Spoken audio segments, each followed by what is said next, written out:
Bienvenidos a Bitácora 32, Arte, Cultura y Creatividad en Puebla. El día de hoy nos encontramos en el Museo Regional de la Revolución Mexicana, Casa de los Hermanos Cerdán, y tenemos dos entrevistas muy interesantes que no pueden perderse. Comenzamos.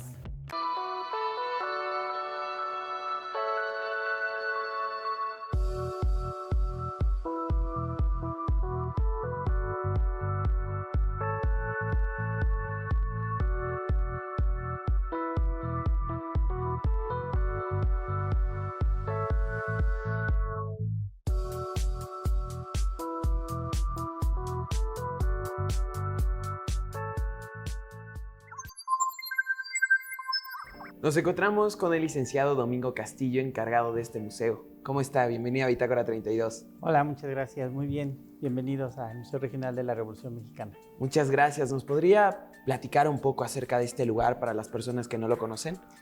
Claro, este es un monumento histórico que tuvo su mayor momento en el 18 de noviembre de 1910, cuando esta casa era habitada por los hermanos Cerdán, quienes formaban parte del movimiento antireeleccionista. Justamente el 18 de noviembre se intenta hacer un cateo para quitarles las armas que ellos habían reunido para el levantamiento armado y se comienza un enfrentamiento. Máximo y Aquiles Cerdán, que encabezaban la resistencia, junto con un grupo de correligionarios, se apostan en la azotea y son atacados tanto por el ejército, el cuerpo de rurales y la policía, y se presenta una batalla de 4 horas en la que desafortunadamente la gran mayoría de los milicianos pues perderán la vida. Y así pasará esta batalla a la historia como la primera batalla de la Revolución Mexicana. Muchas gracias por compartirnos eso. Y bueno, además de los hermanos Cerdán, también hay un personaje importante del cual vamos a hablar hoy. Estamos en su exposición, Gilberto Bosque Saldívar. Y bueno, ¿nos podría platicar acerca de este personaje?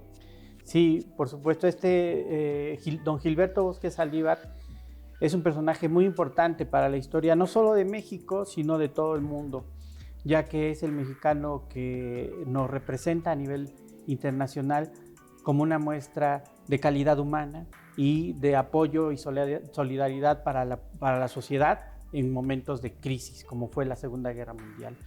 El embajador Gilberto Bosque Saldívar, durante la Guerra Civil Española, fue nombrado cónsul mexicano en Francia por el propio presidente Cárdenas, y estando allí pues se da cuenta de lo difícil que era no solamente para los mexicanos que allá vivían, que era parte de su misión intentar darles el apoyo, sino también se da cuenta de lo difícil que era para otras comunidades escapar del holocausto, escapar de la barbarie que fue la guerra.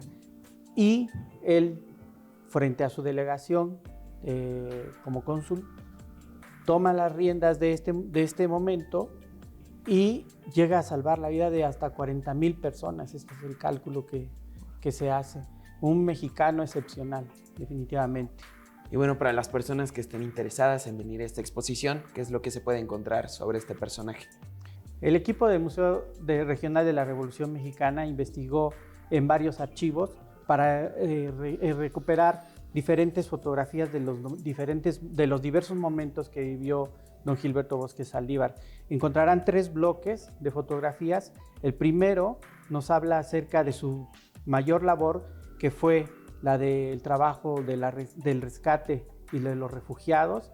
Van a encontrar una fotografía de la maqueta del castillo que renta el gobierno mexicano, en donde llegan a albergar hasta 800 personas dentro del refugio, y verán que se les dio la alimentación, que tenían esparcimiento, los niños también tenían educación, y eso es lo que refleja este primer bloque de fotografías. El segundo bloque habla sobre el trastierro español, cuando ellos tienen que embarcarse desde Lisboa y México renta estos barcos o por lo menos compra los pasajes para que ellos vengan.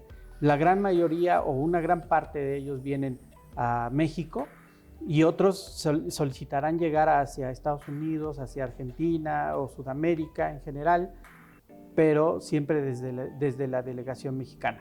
Y en el tercer bloque, pues ya a don Gilberto Bosque consumado como un un personaje internacional, presentando sus cartas en Cuba con Fidel Castro, con el Che, y en Finlandia, nuevamente en Francia, y recibiendo, por ejemplo, los reconocimientos que finalmente merecería.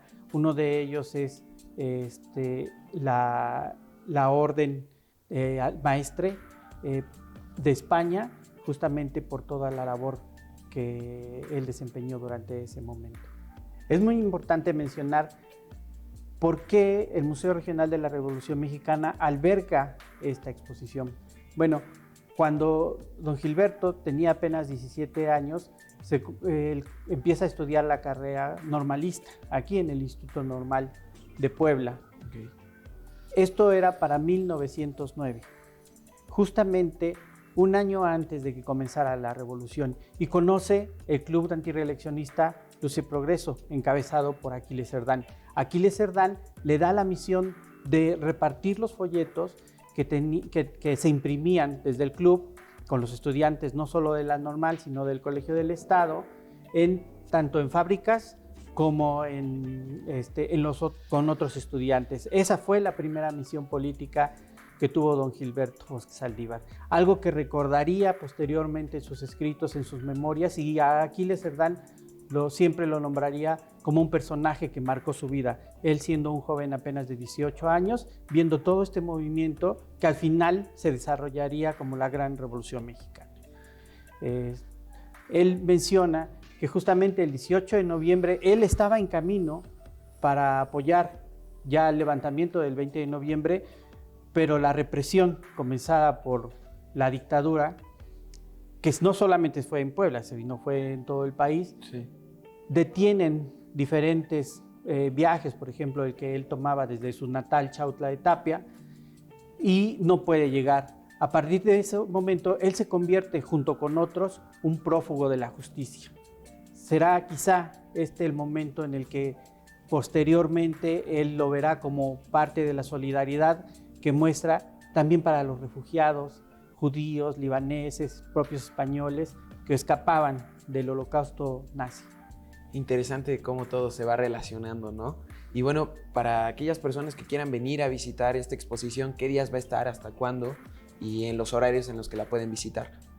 Los invitamos a que nos visiten. Esta exposición se encuentra ubicada en el Salón Máximo Cerdán Alatriste de nuestro Museo Regional de la Revolución Mexicana. Se encuentra abierto de martes a domingo, de martes a jueves es un horario de 10 a 5 de la tarde, viernes, sábado y domingo de 10 a 6 de la tarde. Y bueno, ¿de dónde provienen las fotografías expuestas en esta exposición? Esta fue una investigación que realizó el Museo Regional de la Revolución Mexicana en diferentes acervos, y puedes encontrar fotografías del acervo de la Fototeca de la Secretaría de Relaciones Exteriores, de la Fototeca Nacional del INAH en Pachuca, Hidalgo, y del acervo de Chautla de Tapia, de la presidencia de Chautla de Tapia, que es el lugar originario de donde fue originario Gilberto Bosques. Licenciado, muchísimas gracias por lo que nos compartió, por su tiempo. Continuamos con más de Bitácora 32.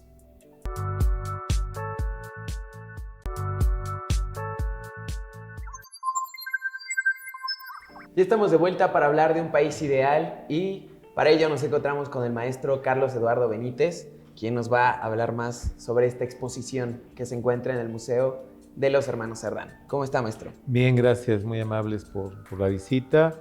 Un país ideal es el resultado de una investigación interdisciplinaria que reunió dos áreas del conocimiento muy importantes, que son el diseño gráfico y la historia. La colección está en comodato, asignada en comodato al Museo Regional de la Revolución Mexicana, Casa de los Hermanos Cerdán, por estas dos familias, las familias Velázquez Salgado y Velázquez Sosa. Ok.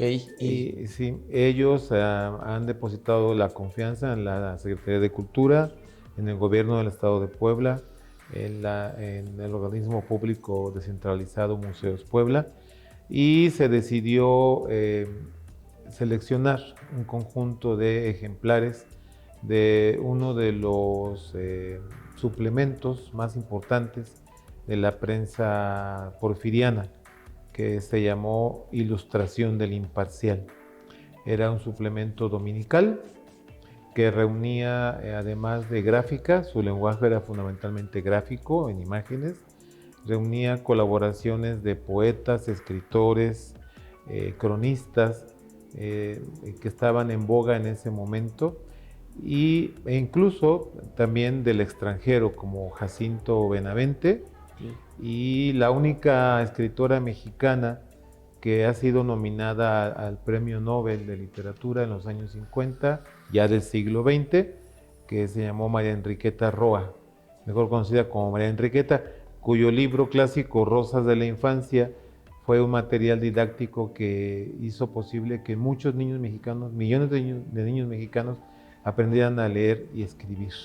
¿Cuántas publicaciones son las que podemos encontrar en esta exposición? Se pueden encontrar 10 publicaciones, 8 portadas y 2 cuentos.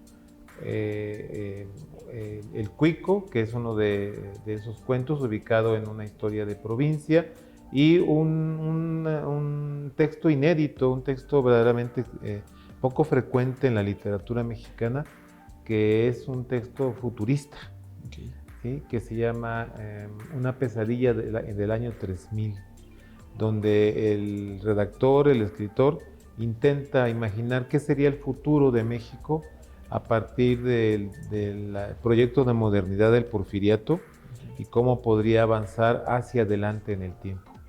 Hace unos momentos nos platicaba acerca de la familia que donó estos ejemplares, pero bueno, ¿nos podría comentar acerca de la historia de cómo llegaron al museo? Sí, bueno, llegaron por iniciativa de uno de sus descendientes, que preocupado porque estaban esos materiales ahí sin clasificar, él tenía un nivel de intuición acerca del valor testimonial, gráfico, histórico de los materiales, pero no tenía los elementos para analizarlos.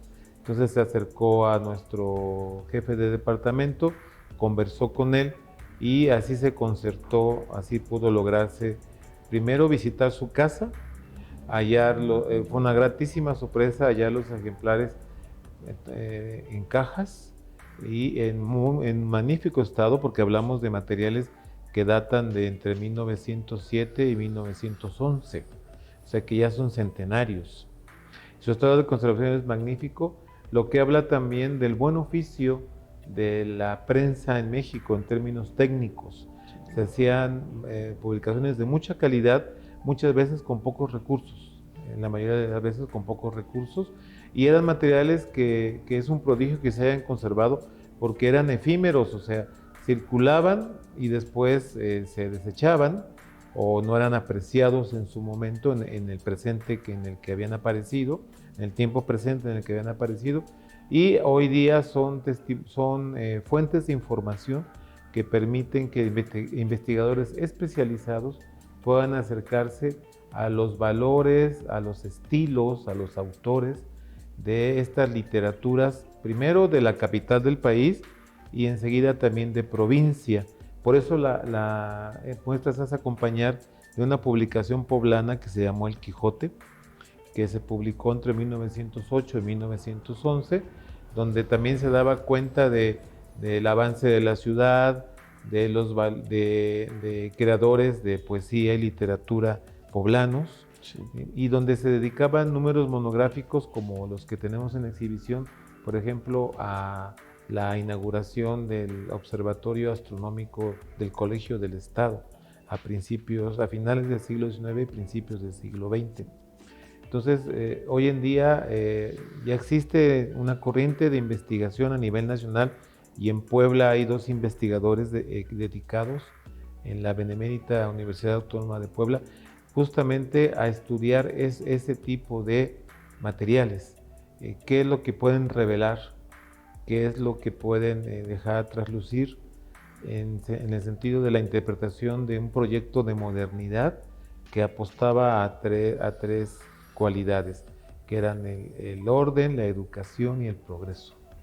Además de esto que nos menciona, ¿por qué crees que es importante tener todas estas piezas, ¿no?, para los poblanos y las poblanas que nos están viendo? Porque convierte a Puebla en un centro de investigación como hay pocos en el país. donde los materiales están a disposición no solo de los especialistas en primera instancia, hacia ellos está dirigido, pero prácticamente cualquier persona puede acceder a esos materiales si justifica para qué los necesita.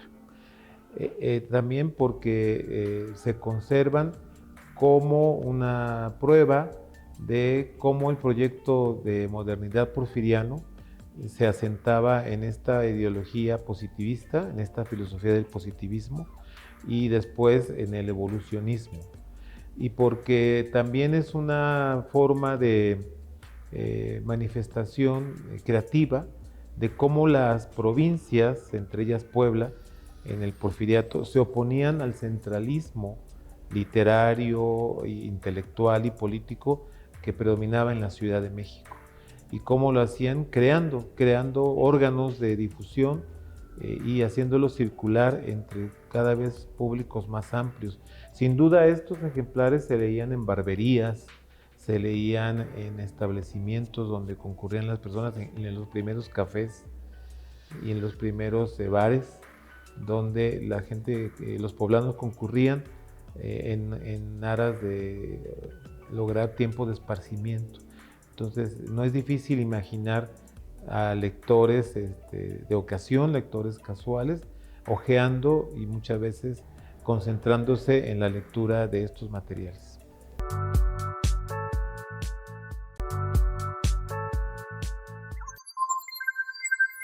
Otra de las cosas que podemos encontrar en esta exposición es la revista Don Quijote. ¿Por qué? ¿Por qué es importante, maestro? Porque fue un órgano local, sobre todo de arte y literatura, que aunque su durabilidad no fue tan amplia, de 1908 a 1911, sí fue muy intensa.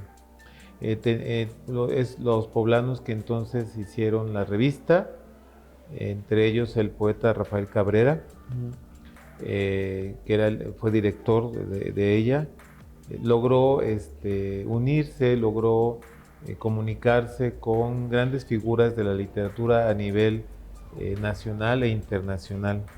Y porque en algún momento hubo necesidad de comercializar publicidad, espacios publicitarios, y en uno de los números, ese es otro hallazgo que hace valiosa la colección, todavía más valiosa de lo que ya de por sí gráfica y conceptualmente es. Uno de los hallazgos es que hay un anuncio del negocio de zapatería y peletería del que vivían los hermanos Cerdán, del que vivía la familia Cerdán.